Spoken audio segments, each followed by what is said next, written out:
Representative Ybarra, both the Democratic-controlled House and Senate have approved their separate budget proposals.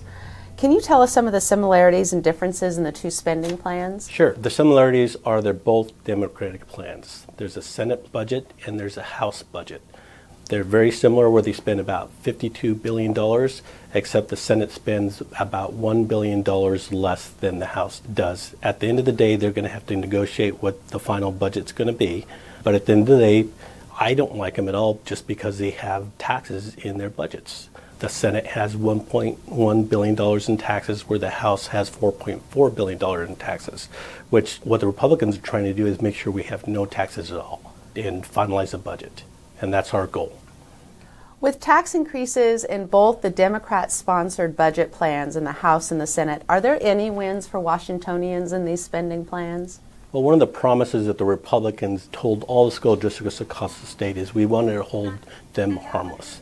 And what that means is that when the McCleary decision came through last year, there was a provision in the bills that basically said if a school district's making a certain amount of money in 2017 and 2018, when McCleary decision comes in, then that amount of funding should be the same. That was the hold harmless provision. When this year came around, we found that a lot of rural schools were not held harmless. So what the Republicans did to hold our promise was to put $58 million into the budget amendment so those particular rural schools in our districts would be held harmless. That's in the budget at the moment, and hopefully it falls through and the final budget goes through. Recently, there was a special visitor to the legislature, and you got to sit and talk to him, Edgar Martinez. Can you tell us a little bit about your visit? Sure. Well, it was wonderful. First time I ever met a Hall of Famer. Edgar Martinez, I remember watching him on TV, hit those baseballs, win those games. He's one of my big heroes, and he was in the legislature, and I got a chance to meet him. And actually, he signed a ball for me, for my daughter, actually.